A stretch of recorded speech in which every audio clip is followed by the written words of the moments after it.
मैं चावल और दाल बना लेती हूँ और थोड़ा कच्चा आम बगीचे से लाकर डाल दूंगी। साथ में एक सूखी सब्जी बना लूंगी, तब सब मन भरकर खा लेंगे। नीलम आमों के बगीचे में आती है जहाँ कच्चे पक्के आम लहरा रहे होते हैं और नीलम कुछ कच्चे आम तोड़कर घर की तरफ आने लगती है जहाँ राम और लक्ष्मण खेत में खेल रहे होते हैं। बच्चों, मैं खाना बना रही हूँ, तुम लोग थोड़ी देर में आकर खाना खा लेना। हाँ मम्मा, तुम खाना बनाओ, मैं बहुत जोर से भूख लगी है, हम अभी आते हैं।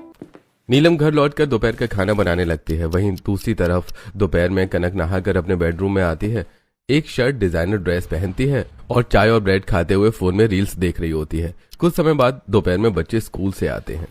अरे बच्चों, तुम आ गए? हाँ मम्मी, हम आ गए। अब हम अपने कमरे में गेम खेलने जा रहे हैं।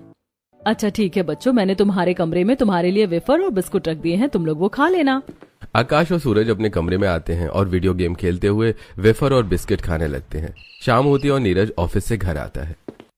आ गए तुम, जल्दी तैयार हो जाओ। याद है ना, हमें मूवी देखने बाहर जाना है और आज बाहर ही खाना खाना है। हाँ याद है। तुम घर का खाना खाना पसंद ही कहाँ करती हो? पापा बात कम कीजिए, जल्दी तैयार होइए, हमें बहुत जोर से भूख लगी है। भूख तो लगेगी ही ना बच्चों। सुबह ब्रेड बटर खाओगे, दोपहर में लंच नहीं करोगे, घर आकर गेम खेलोगे, तो यही होगा। कनक, तुमने बच्चों का लाइफस्टाइल बिगाड़ दिया है। मैंने किसी का कुछ नहीं बिगाड़ा है, तुम बहाने मत करो, जल्दी तैयार हो जाओ। नीरज अपने कमरे में जाकर शर्ट और जीन्स पहनकर तैयार होता है। कनक डिजाइनर ऑफ शोल्डर टॉप और जीन्स पहनती है और बच्चों को तैयार करके सब मूवी देखने जाते हैं। मूवी देखकर सभी बाहर निकलते हैं। बताओ आज क्या खाना है? पापा आज बर्गर खाएंगे। पापा मैं पिज्जा और सैंडविच खाऊंगा। मैं तो ग्रीन सलाद खाऊंगी। नीरज सब चीजें पैक करवाता है और पूरा परिवार एक साथ बैठकर जंक फूड खाता है। रात में कनक दवाई खाकर सो जाती है। कुछ दिन बीतते हैं और एक दोपहर कनक आयशा से बात कर रही होती है। मेरी गर्मी की छुट्टियां पड़ गई हैं, हम बाहर घूमने जाने की सोच रहे हैं। क्या तुम्हारे बच्चों को गर्मी की छुट्टियां मिल गई? कहाँ जा रही हो घूमने? सोच रही हूँ इस बार पेरिस चले जाएं, अभी डिसाइड नहीं किया है। पिछली बार हम पेरिस गए थे, बहुत अच्छी जगह है, तुम वहाँ जा सकती हो और वहाँ एक फेमस स्पॉट है, वहाँ जरूर जाना। कनक आयशा से बात कर ही रही होती है कि तभी नीरज बच्चों को स्कूल से लेकर घर आता है। सूरज हाथ में आईडी कार्ड घुमा रहा होता है और आकाश पानी की बोतल घुमाकर सोफे पर फेंकता है और खुद सोफे पर कूदने लगता है। तब आयशा वहाँ से चली जाती है। बच्चों, ये क्या कर रहे हो तुम लोग? आकाश, तुम जूते पहनकर सोफे पर क्यों चढ़ गए? मम्मी, हमारी गर्मी की छुट्टियां पड़ गई हैं, ढिंची ढिंची। सूरज और आकाश कनक के दोनों हाथ पकड़कर उसे गोल गोल घुमाने लगते हैं। नीरज, अगर तुम बच्चों को स्कूल से लेकर आ रहे थे जल्दी, तो तुम्हें बताना चाहिए था। अरे बच्चों रुक जाओ, तुम्हारी मम्मी को चक्कर आ जाएंगे। देखो नीरज, गर्मी की छुट्टियों में मैं तुम्हारे बच्चों को नहीं संभाल सकती, ये बहुत बदमाशी करते हैं, प्लीज कहीं घुमाने लेकर चलो। हाँ पापा, आपकी भी तो छुट्टी पड़ी है, हमें इस बार कहीं अच्छी जगह घुमाने लेकर चलिए, हम ढेर सारी फोटो और रील बनाएंगे। पापा इस बार लंबी छुट्टी पर चलेगा, आपको भी ऑफिस से छुट्टी मिली है। हाँ, बहुत सालों बाद मुझे भी छुट्टी मिली है, इस बार मैं अपने गाँव जाऊंगा।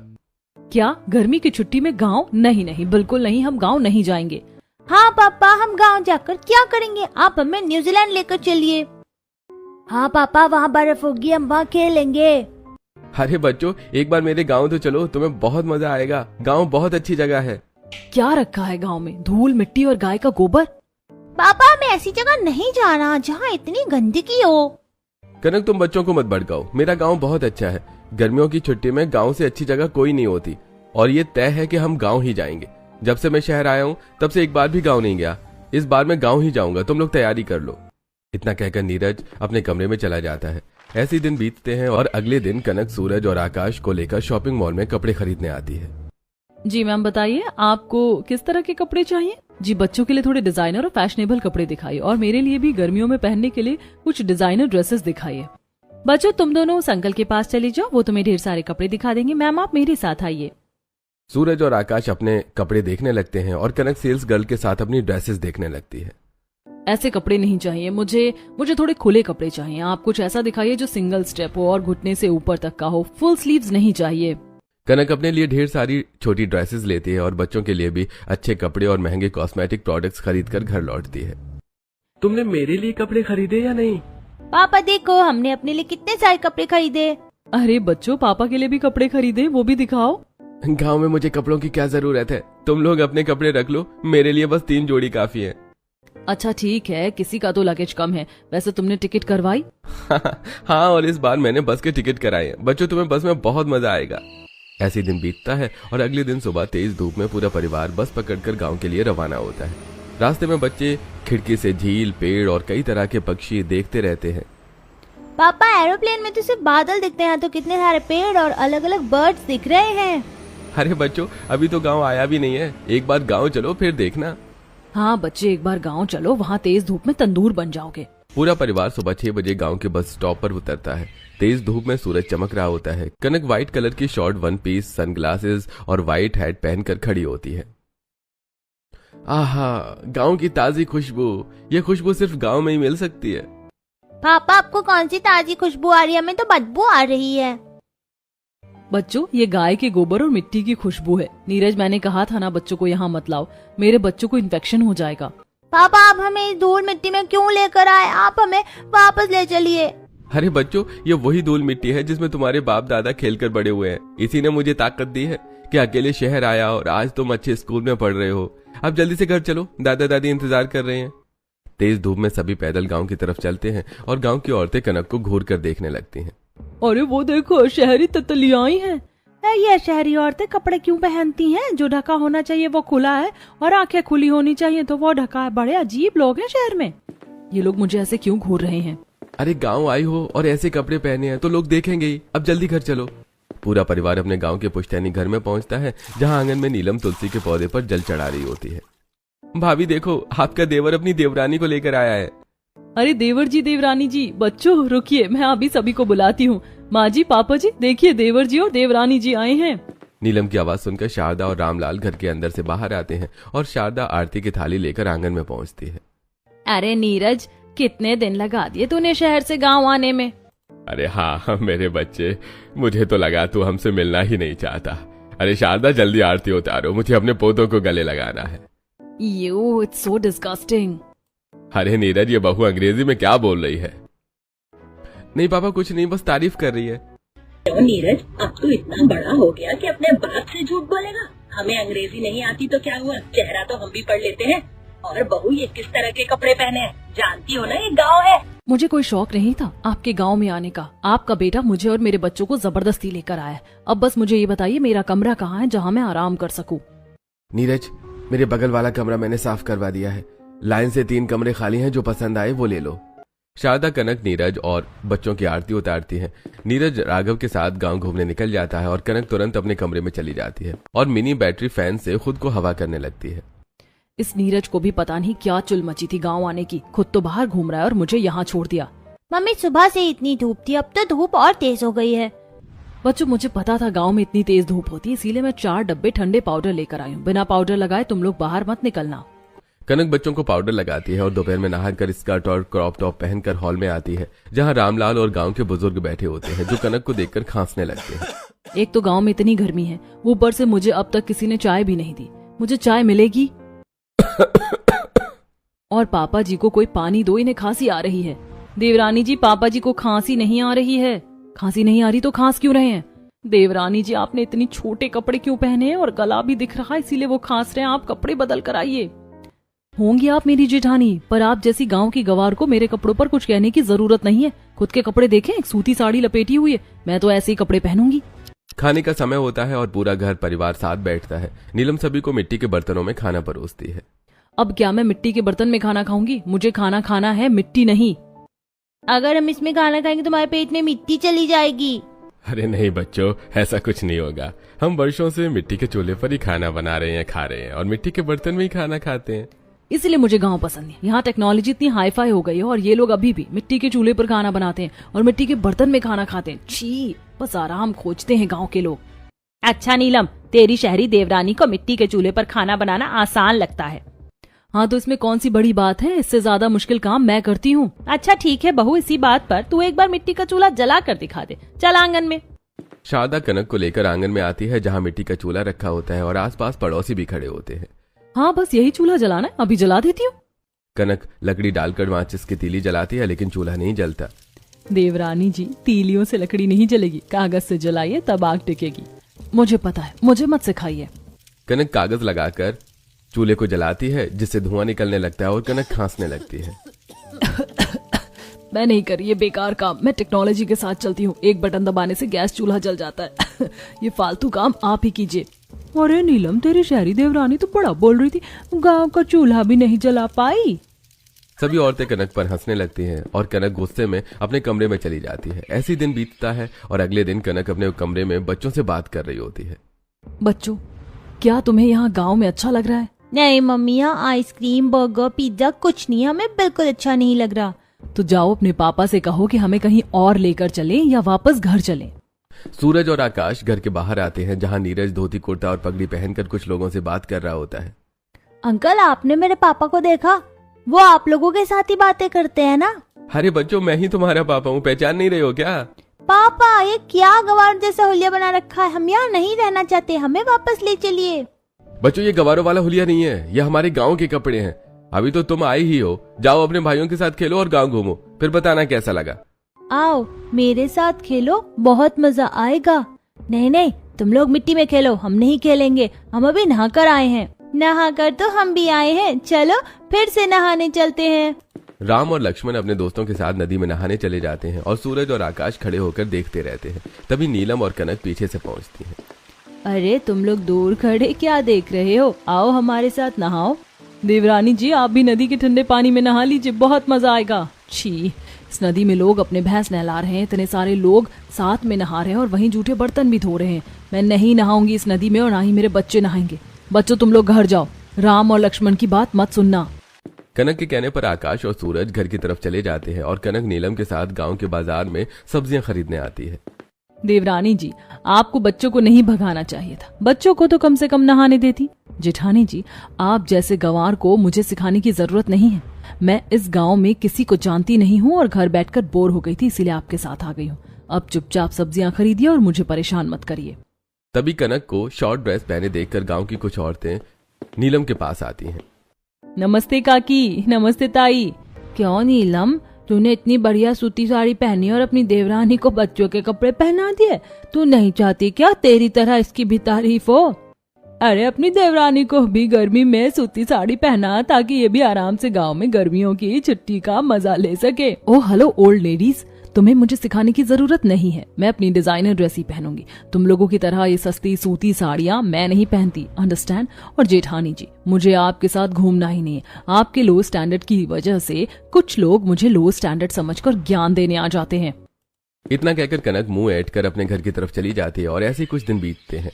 एक दिन अपने दोस्तों के साथ राम, लखन, आकाश और सूरज को लेकर एक आम के बगीचे में आए होते हैं, जहाँ सभी बच्चे आम तोड़कर खा रहे होते हैं। आहा, ये कितने रसीले आम है, मजा आ गया आम खाकर। आकाश भैया, देख के ना ये लोग कितने मजे से आम खा रहे हैं, बहुत टेस्टी लग रहे हैं ये आम। हमें भी आम खाना है, हमें भी आम दो। आम खाने तो खुद तोड़कर खा लो, मैं अपने आम क्यों दूं? ठीक है, हम खुद ही तोड़ लेंगे। आकाश जमीन से पत्थर उठाकर राम की तरफ फेंकता है, लेकिन पत्थर वापस सूरज के चश्मे की तरफ आता है। तभी राम हवा में ही पत्थर पकड़ लेता है। थैंक यू राम भैया, तुमने बचा लिया, वरना मेरा चश्मा टूट जाता। अरे मेरे होते हुए मैं तुझे कुछ नहीं होने दूंगा, पर ऐसे आम थोड़ी तोड़े जाते हैं, रुक हम सिखाते हैं। राम आकाश के हाथ से गुलेल पकड़ाकर उसे चलाना सिखाता है। ये देखो, गुलेल ऐसे पकड़ो, इसमें पत्थर लगाओ, एक आंख बंद करो और जिस आम को तोड़ना है उससे देखो और फिर मारो। पत्थर सीधे आम के गुच्छे में लगता है और 4 आम जमीन पर गिर जाते हैं। आहा, ऐसे रसीले और टेस्टी आम मैंने कभी नहीं खाए। अरे ये हमारे बगीचे के नहीं है, ये किसी और के हैं। मतलब तुम लोग चोरी कर रहे हो, ये तो गलत बात है। अरे ये गांव है, यहाँ चोरी नहीं होती।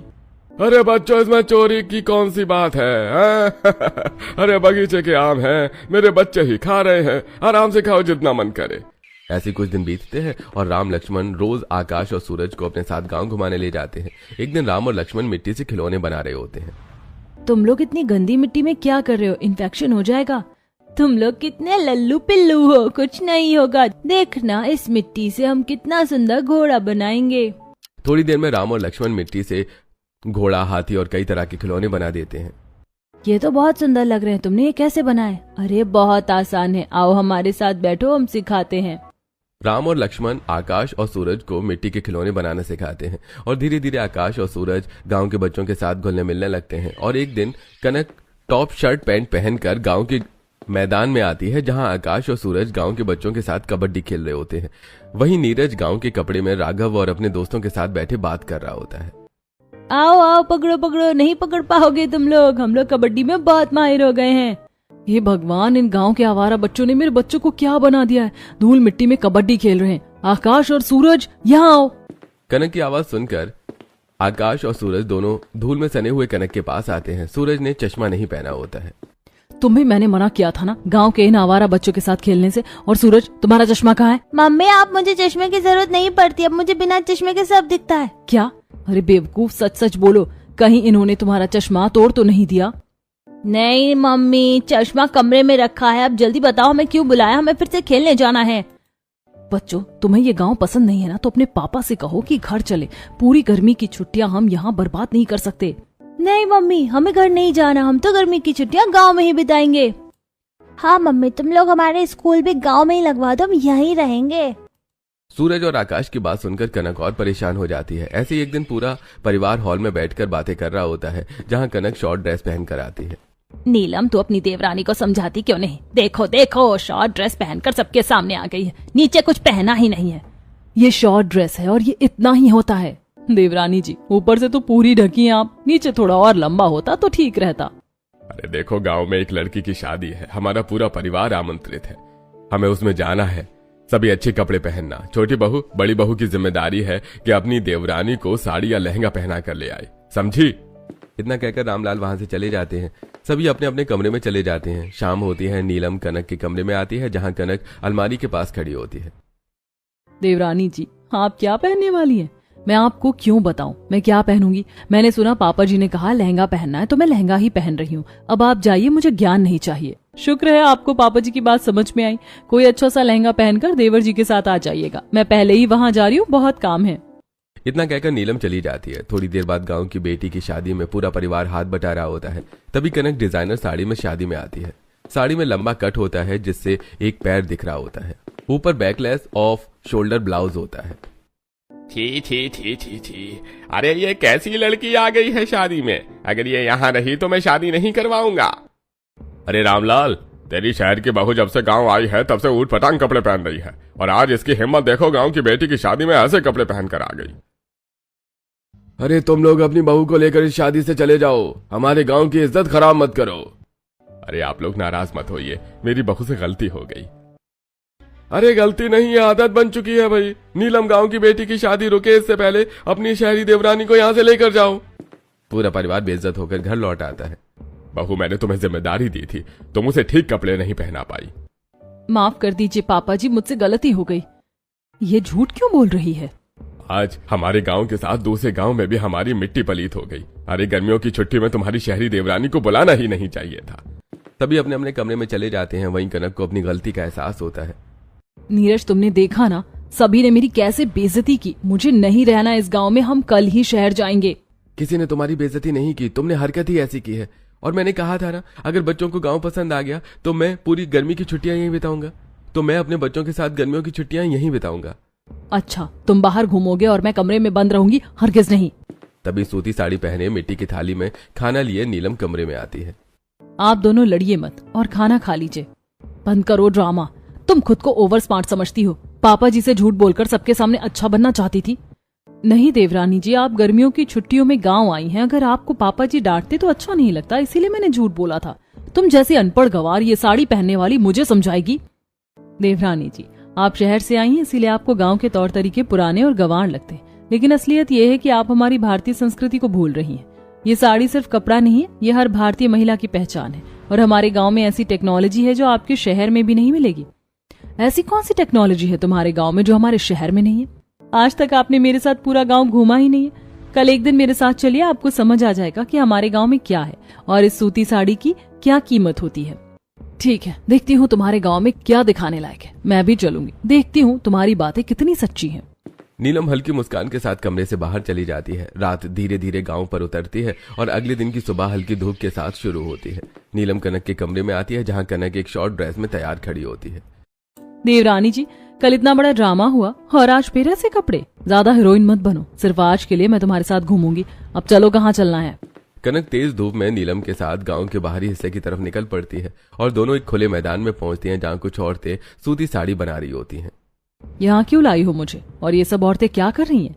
जिस सूती साड़ी को आप गंवार समझती हैं उसकी असल मेहनत और तकनीक दिखाने। वो देखिए, वहाँ चरखे पर औरत सूत इकट्ठा कर रही है। हाँ, तो इसमें कौन सी बड़ी बात है, मुझे पता है सूत से सूता बनता है। और उसके बगल में सूतों को पाँच कर साड़ी बनाई जा रही है, तब तो ये भी आपको आता होगा। और उसके बगल में सादे सूतों को रंगा जा रहा है। नीलम कनक को चरखे से धागा बनाने और फिर बुनाई और रंगाई तक का पूरा प्रोसेस दिखाती है। फिर एक कोने में लाल सूती साड़ी पर हाथ से डिजाइन बना रही औरत के पास लाती है। और ये आखिरी स्टेप होता है हाथ से डिजाइन। क्या शहर में ऐसी कोई मशीन है जो इस मेहनत को मिनटों में बदल दे? शहर में सिर्फ टी शर्ट और पेंट की मशीनें होती हैं, साड़ी बनाने की ऐसी कोई मशीन मैंने देखी नहीं। दीदी, ये हमारे हाथ से बनी सूती साड़ी है, एक बार इसे पहन कर देखिए, मैंने अभी इस पर डिजाइन बनाए हैं। देवरानी जी, एक बार इसे पहन कर देखिए, इतनी मेहनत से बनी सूती साड़ी को महसूस कीजिए। कनक झिझकते हुए लाल सूती साड़ी पहन लेती है। अजीब बात है, गर्मी कम लग रही है, शरीर हल्का लग रहा है। ये सूती साड़ी का कमाल है देवरानी जी। देवरानी जी, सूती साड़ी में हवा आती जाती रहती है, इसीलिए गर्मी कम लगती है। चलिए अब आपको अपना गांव दिखाती हूँ। दोनों आगे बढ़ती हैं और एक पुल के पास पहुंचती हैं, जहां आकाश, सूरज, राम और लक्ष्मण नदी में मछली पकड़ने की कोशिश कर रहे होते हैं। भैया, हम लोग तो एक भी मछली नहीं पकड़ पा रहे। अरे बुद्धू, मछली ऐसे नहीं पकड़ी जाती। देखो, मैं बताता हूँ, ये कांटे में चारा लगा और नदी के बहाव की उल्टी तरफ कांटा फेंको। सूरज और आकाश कांटे में चारा लगाकर नदी के बहाव की दूसरी तरफ कांटा फेंकते हैं और तुरंत ही कांटे में दो मछलियां फंस जाती हैं। अरे ये कैसे हुआ? हम इतनी देर से मछली पकड़ने की कोशिश कर रहे थे, तब तो एक भी मछली नहीं फंसी थी हमारे कांटे में। अरे क्योंकि तुम लोग नदी के बहाव की तरफ कांटा फेंक रहे थे। अगर मछली पकड़नी हो तो नदी के बहाव की उल्टी तरफ कांटा फेंका करो। मछलियाँ कभी भी नदी के बहाव के साथ नहीं तैरती हैं, समझे? अब इन मछलियों को दोबारा नदी में डाल दो। क्यों देवरानी जी, आपके शहर में तो बड़ी बड़ी टेक्नोलॉजी है, ये छोटी सी बात आप आकाश और सूरज को नहीं सिखा पाई? ये बात राम और लक्ष्मण को किसने बताई? ये गांव के बच्चे हैं, यहाँ बच्चे पूरे गांव में घूमकर हर किसी से कुछ न कुछ सीखते हैं। इतना कहकर नीलम कनक को एक सागवान पेड़ के बागान में लेकर आती है, जहाँ कुछ औरतें पेड़ से बंधे रंगीन टायर पर बैठ झूला झूल रही होती हैं। ये औरतें यहाँ क्या कर रही हैं? और इन्होंने इस टायर को रंग क्यों किया है? देवरानी जी, ये गांव की औरतों का झूला है, जिसे सावन का झूला कहा जाता है। इस झूले में जो मजा है वो किसी वाटर पार्क में नहीं आएगा। इतना कहकर नीलम कनक को झूले पर चढ़ाती और दोनों देवरानी जेठानी झूला झूलने लगती हैं। जेठानी जी, बड़ा मजा आ रहा है, ऐसा लग रहा है मैं हवा में उड़ रही हूँ। ये तो रोलर कोस्टर से भी अच्छा है। इस झूले पर जिस हवा का एहसास होता है वो किसी एसी के निकले हवा में नहीं मिलेगा। नीलम और कनक गांव की औरतों के साथ झूला झूलती हैं और पास ही आम के बगीचे से कच्चे आम तोड़कर चटखारे लेकर खाती हैं। जेठानी जी, सच में गांव की सूती साड़ी पहनकर गर्मियों की छुट्टी में गांव में घूमने में जो मजा है वो शहर में नहीं, और कच्चे आम खाने का मजा तो अलग ही है। देवरानी जी, ये तो रही गांव की बात, अब आपको भारतीय सभ्यता दिखाती हूँ। नीलम अपनी सहेलियों के साथ कनक को गर्मियों के मेले में लेकर आती है, जहां पारंपरिक कपड़ों में सजी औरतें चूड़ियां और 16 श्रृंगार में घूम रही होती हैं और एक औरत मिट्टी, लकड़ी और पत्थर के बने खिलौने बेच रही होती है। ये किस तरह के खिलौने हैं? बड़े सुंदर लग रहे हैं। देवरानी जी, ये लकड़ी, मिट्टी और पत्थर के बने खिलौने हैं। क्या आपके शहर में ऐसी कोई टेक्नोलॉजी है जो ऐसे खिलौने बना सके? और जिस तरह के कपड़े इन्होंने पहने, क्या आपके शहर में ऐसे कपड़े बनते हैं? नहीं, शहर में तो सिर्फ प्लास्टिक के खिलौने बिकते हैं और मुझे तो समझ नहीं आ रहा कि इन्होंने कपड़े बनाए कैसे होंगे। चलिए अब आपको एक और चीज दिखाती हूँ। जेठानी जी, अब मुझे और कुछ भी नहीं देखना है। मैं समझ गई हूँ गांव ने हमारी सभ्यता को संभाल कर रखा है, जिसे हम शहर वाले भूलते जा रहे हैं। और गर्मी की छुट्टियां गांव में जितनी अच्छी बिताई जा सकती हैं उतनी कहीं और नहीं। और गांव के पहनावे में तो मजा और भी बढ़ जाता है। इस तरह नीलम अपनी शहरी देवरानी को गांव के पहनावे और जीवन का सही तरीका सिखाती है और दोनों खुशी खुशी घर लौट आते हैं और कनक सूती साड़ी में सभी से माफी मांगती है। अरे वाह नीलम बहू, तूने आखिर अपनी देवरानी शहरी को सही पहनावा पहना ही दिया। वैसे भी आज रात छत पर ही बिताएंगे क्योंकि गांव में बिजली नहीं है। पूरा परिवार चांदनी रात में छत पर सो रहा होता है। मम्मी पापा, आसमान में इतने सारे तारे होते हैं, हमने तो पहली बार देखा है। अरे बच्चों, शहर में इतना पोल्यूशन होता है कि रात में आसमान साफ दिखाई नहीं देता। बच्चों ने यह नजारा सिर्फ गांव में गर्मियों की छुट्टियों में छत पर सोकर ही देखने को मिलता है। कनक, तुमने अपनी नींद की दवाई ली? नहीं, और मैंने तो कई दिनों से अपनी नींद की दवाई नहीं खाई, खुद ही नींद आ रही है। अरे ये कैसे हो सकता है? ये हमारी गांव की टेक्नोलॉजी है। कनक की बात सुनकर पूरा परिवार हंसते हुए सो जाता है। अगली सुबह पूरा परिवार नदी में नहा रहा होता है और कनक बाहर खड़ी होती है। देवरानी जी, आप क्यों नहीं नहा रही हैं? जेठानी जी इतनी गंदी नदी में कोई कैसे नहा सकता है। यहाँ लोग अपनी भैंस नहलाते हैं और जूठे बर्तन और कपड़े धोते हैं। देवरानी जी, आप कुछ पत्ते और मिट्टी उठाकर नदी में डालिए। कनक जमीन से कुछ पत्ते और मिट्टी उठाकर नदी में डालते हैं। पानी का बहाव उन्हें अपने साथ बहा ले जाता है। देवरानी जी, नदी कभी गंदी नहीं होती क्योंकि नदी हमेशा बहती रहती है। फिर कनक अपनी जेठानी के साथ सूती साड़ी में नदी में नहाती है।